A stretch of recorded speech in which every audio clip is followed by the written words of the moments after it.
Hey everyone, welcome back to my channel Synapse. I am Dia, a third year medical student. I hope you enjoyed my previous videos on the general pathology series. Today we'll be discussing a very important topic, apoptosis. Apoptosis is a highly regulated pathway of cell death.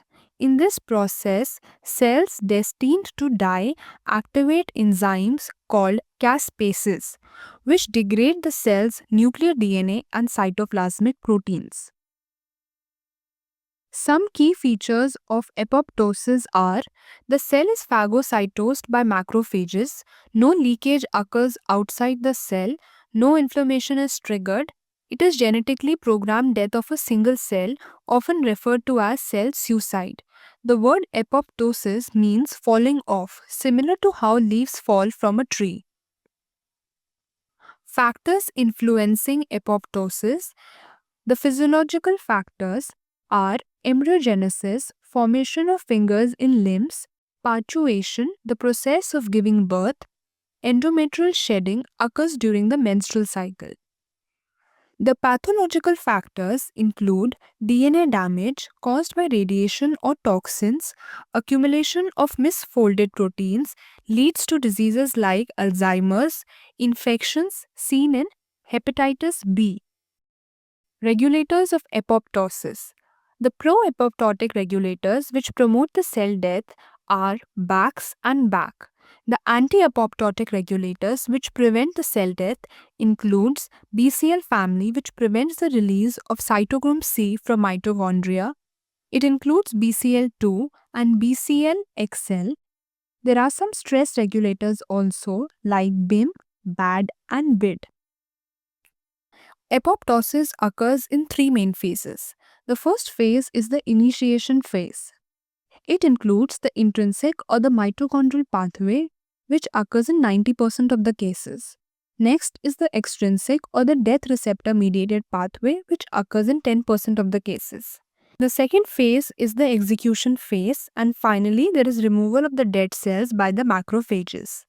Extrinsic pathway. Extrinsic pathway is triggered when apoptotic signals come from outside the cell. For example, a nearby macrophage can recognize an old, infected, or damaged cell and initiate apoptosis. How? The macrophage releases tumor necrosis factor alpha or TNF alpha, a cell signaling protein which binds to death receptors on the target cell's membrane. One such receptor is tumor necrosis factor receptor 1. The cytoplasmic end of this receptor contains a death domain which changes its shape when TNF alpha binds. This change allows it to bind with a protein called Fas associated protein with death domain or FAD.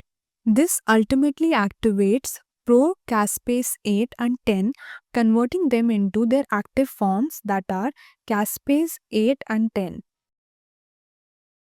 The intrinsic pathway is activated when a cell is exposed to stressors like radiation, hypoxia, high intracellular calcium levels, and oxidative stress. These stressors cause two intracellular proteins, BAX and BAC, to move from the cytosol to the mitochondria. Once in the mitochondria, BAX and BAC pierce the outer mitochondrial membrane, making it porous and leaky. This allows SMACs and cytochrome C to spill into the cytosol. SMACs deactivate proteins that normally inhibit apoptosis.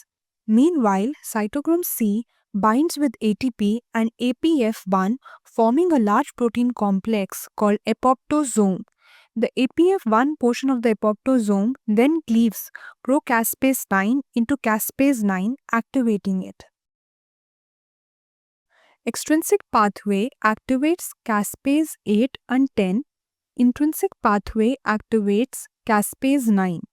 These caspases then activate caspase 3, 6, and 7. This triggers a caspase cascade like a chain reaction, ultimately leading to apoptosis. The cytoskeleton and anchoring proteins are destroyed. The cell membrane starts forming blebs or bulges. These blebs break off, forming apoptotic bodies.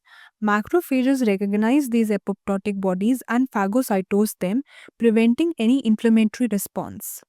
And that's how apoptosis works, a beautifully controlled cellular suicide program that keeps our body healthy and functional. If you found this video helpful, please like, share, and subscribe to Synapse for more medical insights.